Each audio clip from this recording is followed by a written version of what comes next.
This is the first of two parts of lectures on capital and time. First question is, why must a bottle of scotch aged for 12 years sell for more than a bottle of scotch aged for 2 years?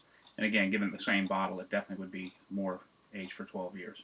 And the typical answer is that the 12-year-old scotch is going to taste better. But that still doesn't explain by how much it's going to sell for and why it's going to sell for a greater amount. If it did indeed taste better, it has to be by a certain amount in order to justify the price, and we'll see that in a second. Second, why must red peppers sell for more than green peppers? Keep in mind, red peppers are simply ripened green peppers. And lastly, why must cheese sell for more than the same amount of milk? Cheese is simply milk curds, and the same amount of milk is used. Why must the cheese sell for more than the milk itself? And these are explained by the time value of money. So we're always making trade-offs. We're going to trade off a Coke for a Pepsi. We're going to trade off a steak for chicken. We're going to trade off a trip to the beach for maybe a new car, whatever it is. We're always making trade-offs given scarcity. And that same trade-off is true with time. We trade off consumption today for consumption tomorrow, and that's called saving. Or we bring consumption forward. We're trading off future consumption for current consumption, and that's borrowing. And we're making these decisions through time. So we're going to start with the present value formula. This is something you should have seen in your accounting classes and in your finance classes. And this simply says the present value of some future payment is equal to that future payment divided by 1 plus the interest rate to the t power to the time, however long it is, whether it's in days, months, or years. T is the time period. And we know that by looking at this, the present value of a future payment is greater the greater the future value is. In other words, you would be willing to pay me more for $200 a year from now than you would for a payment of $100 a year from now.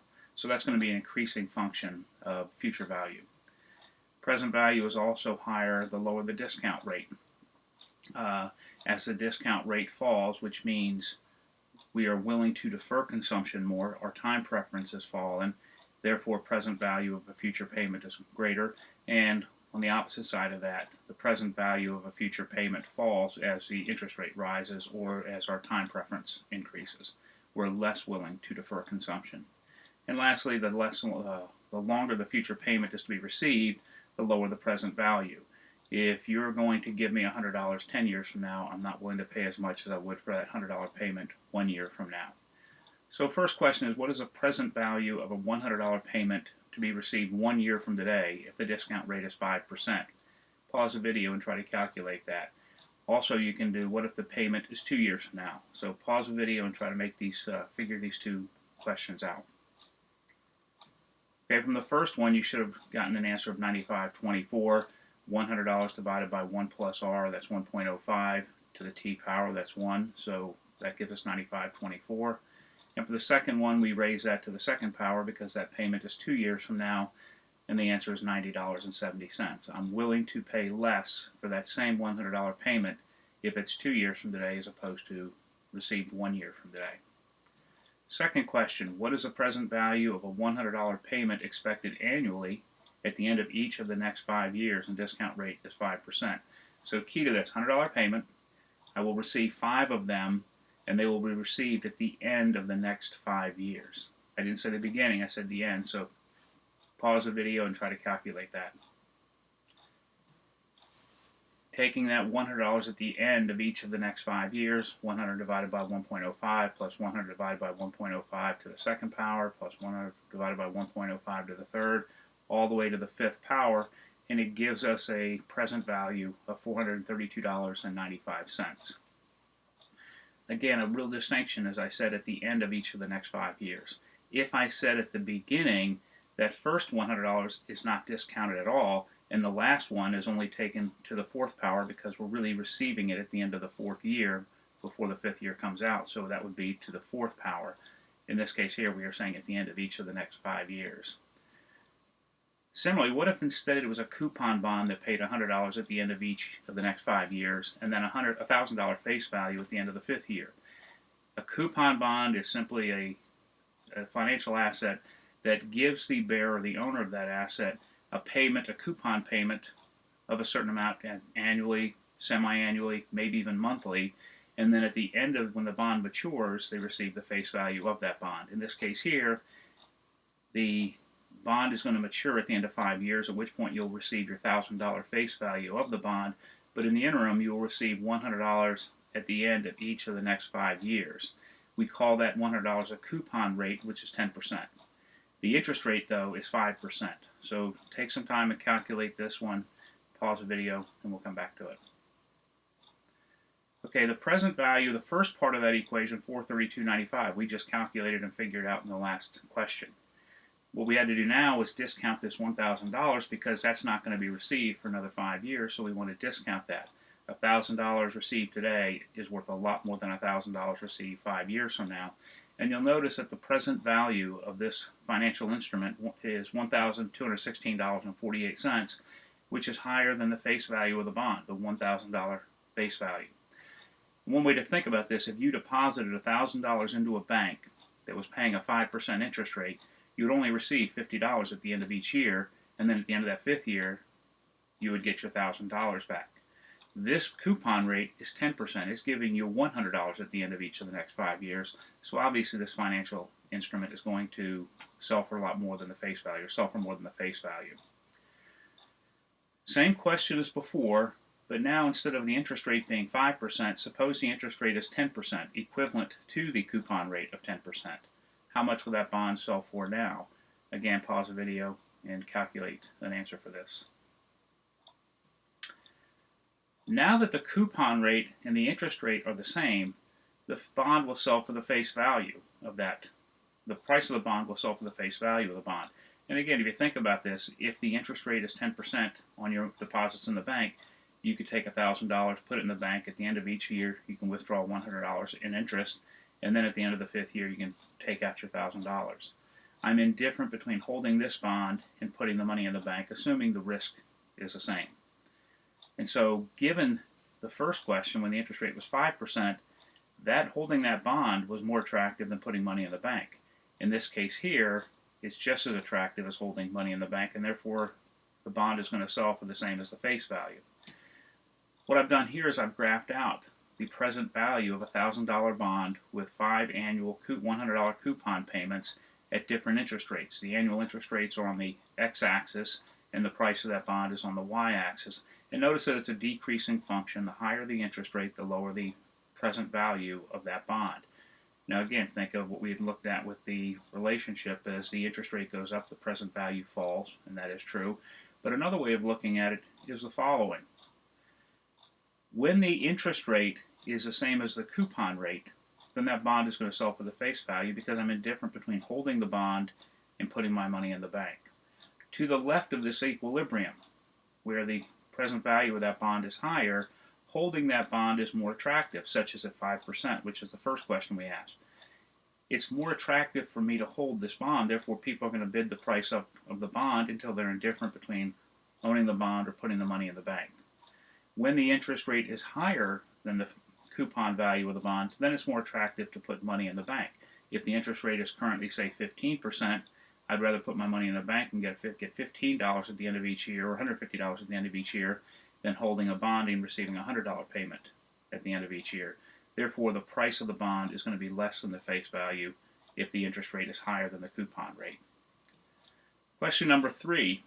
If you notice the future price of raisins is increasing relative to the price of grapes, what can you infer about interest rates?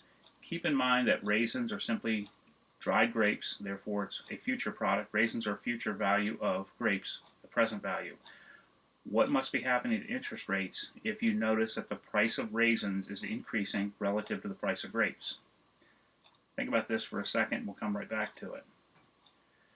Raisins are simply future grapes. So rewriting our formula for present value, we can say that 1 plus r is equal to the future value over the present value, and if the future value is increasing, then r must be increasing, given this formula. And so we can see that mathematically, if the future value is increasing or the present value is decreasing, the interest rate must be rising. And there's an intuitive explanation for this. Think of R again. R is a time preference, how much people value the future. We call it a discount rate, how much they discount the future. A high discount rate means people really discount the future a lot. They would rather bring their consumption forward. And in this case here, given the fact that the price of raisins has fallen relative to the price of grapes, or the price of grapes has risen, it means that people are discounting the future more and the interest rate has risen. We could see it that if I'm not, another way of looking at this actually is I can hold my money or my wealth as money in grapes or money in the bank. And if the interest rate goes up, then I want to sell my grapes and put the money in the bank. Selling the grapes increases grapes on the market, driving their price down. It reduces the amount of raisins in the future, driving their price up. And so another way of looking at this intuitively is our time preference and how it relates to present and future goods. So with that, another interesting question is you notice that Christmas trees are shorter this year relative to years past. And we're going to assume that the only thing that's changed is the interest rate. Now, one assumption here is that trees grow at a decreasing rate, which is a pretty accurate assumption. So they grow at 20% one year, the next year they might grow at 18%, and the next year 16%, whatever it is. If you notice that trees are shorter this year relative to years past, what can you infer about the interest rate, assuming nothing else happened, no droughts, nothing. Everything else was the same. The only thing that changed was the interest rate. So again, I can hold my wealth as money in the bank or some other real asset, such as oil in the ground, a building, or a Christmas tree. If the return on holding money in the bank exceeds what I can earn by borrowing some real asset, I want to sell the asset and put the money in the bank. In other words, if I can buy a barrel of oil for $100, and that barrel of oil will be $105 next year, or I can put the money in the bank at a 10% interest rate and end up with $110 a year from now, I want to sell the oil and put the money in the bank. Conversely, if the interest rate is, say, 5% and the price of oil is expected to increase 10% over the same time period or the next year, I want to take my money out of the bank and buy oil, and we'll see how these two relate. With the trees, right, holding money in the bank is less than the return on holding the real asset. Withdraw the money from the bank and buy the asset. With the trees, let's take a look at this. So we're going to start from time 0. We'll go, each of these is 1 year period, so start today at 0, 1 year from today, 2 years from today, 3 years, 4, 5, all the way down to 10 years from today. We'll see the growth rate of the trees during this first year. It's going to grow at 20%. During the second year, it'll grow at 18%. The third year at 16%. So keep in mind, I'm not saying we're starting at time 0, which is today. Between today and the end of this year, which is the beginning of the first year, the tree grows by 20%. By the beginning of the first year to the end of that first year, the beginning of the second year, it grows at 18% on down, so it's a decreasing growth rate. The height of the tree starts out at 30 inches. It grows by 20% in this first year, so at the beginning of the first year, it's 36 inches. It grows by 18% during that year, so by the beginning of the second year, it's 42.5. And notice the tree is getting higher every year. The cash value is simply $1 per inch, a simple assumption here that I've made, and therefore the tree is going to sell at any given time based on the height of the tree, and that will be determined by the price of $1 an inch. We'll keep that constant through time. And what I want to do now is take the present value of each of these expected cash values in the future. So for example, if I want to look at the present value of the tree at the beginning of the third year or after 2 years of growing, I will see that the $49.28 discounted is going to be equal to $42.57. So the tree will be worth, at the beginning of the third year, the tree will be worth $49.28. Today, that would be worth $42.57. So if you bought a future on that tree at that time period, I'd be willing to pay $42.57 for a tree in the future, 3 years in the future, that'll be 49.3 inches tall. And we can see with this that the value of the present value is increasing throughout until we get to the beginning of the 8th year. And then all of a sudden at the end of the 8th year, it falls. So if you look at the interest rate or the growth rate during that 8th year is 4%, which is less than the 5% discount rate. So given that the growth rate of the tree is less than the interest rate or the money I could put in the bank, I would lose money by holding on to that tree during that 8th year, and therefore I want to sell it before that time period. If we look at it now with 7%, we can see that that happens it happens sooner. It actually happens a year sooner. At 7%, the decrease in the present value happens during the 7th year instead of the 8th year. Therefore, if you notice trees are shorter, it's because the interest rate has increased. And again, intuitively, if the interest rate increases, I want to sell the tree sooner and put the money in the bank because it's going to be better off in the bank than it is as my wealth is going to grow more rapidly as money in the bank than it is as a tree in the ground. And so here are optimal time periods. At a 5% interest rate, I would hold on to it to the beginning of the 8th year. At the 7%, I would hold on to it to the 7th year, for the 7th year. When you have a stream of constant payments, so looking at the present value formula, present value is equal to future value over 1 plus the interest rate to the time. That's a great thing to do. We calculated the present value of a bond and we calculated the present value of 5 payments. But what if you had something like a mortgage that would be 360 monthly payments? That would be a long calculation to figure out. Well, a simple formula for this is what's called the console. And what this says is the present value of a stream of constant future payments into the future is equal to the value of those future payments, A, the annuity, divided by the interest rate, times 1 minus 1 over 1 plus the interest rate to the time. However many periods you'll be receiving this constant payment. So question number 4, what is the present value of a $1 payment made at the end of each year for the next 50 years if the interest rate is 8%?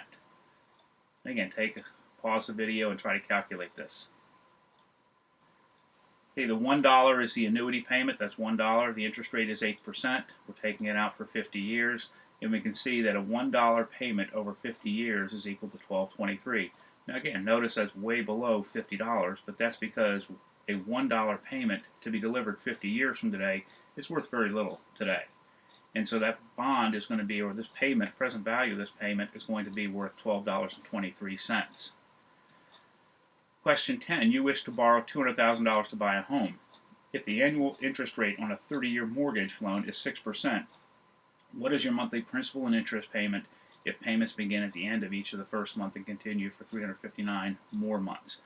Now, one thing to keep in mind with this console, you want to keep your interest rate and your time period in relevant terms. So in other words, if it's an annual percentage rate, you must be talking with time, must be talked about in years. So T would be in years. If you're dealing with a monthly rate like we are here, monthly payments, T is in months. Well, the interest rate must also be in months, or a monthly rate. So in this case here, you want to divide the 6% by 12 months to get a pretty good estimate of the monthly rate. So 0.06 divided by 12 will give you 0.005. So there's one part to start on it. And keep in mind, this is at the end of each month. So go ahead and calculate this and we'll come back to it. Okay, this is a little more difficult, but again, $200,000 is the present value. You're going to be paying some amount X every month at the end of each month for the next 360 months. So the interest rate, again, it's going to be the monthly rate is 0.005. Multiply that by 1 minus 1 over the monthly rate, 1.005 to 360 months, and then solve for X, and you end up with the monthly payment will be $1,199.11. Now keep in mind that these interest payments, or this interest rate, and the time period T must be equivalent. If we're talking months, it's going to be a monthly rate, and T is going to be in months. If we're talking quarters, the interest rate has to be divided by 4, so it's a quarterly rate, and the periods are going to be for a quarter. If we're talking years, it'll be an annual rate for interest, and the T will be in years. You have to make sure that those are equivalent, that you're not using annual rate with months. This is the end of part 1 of Capital. We'll resume with part 2 for the next lecture.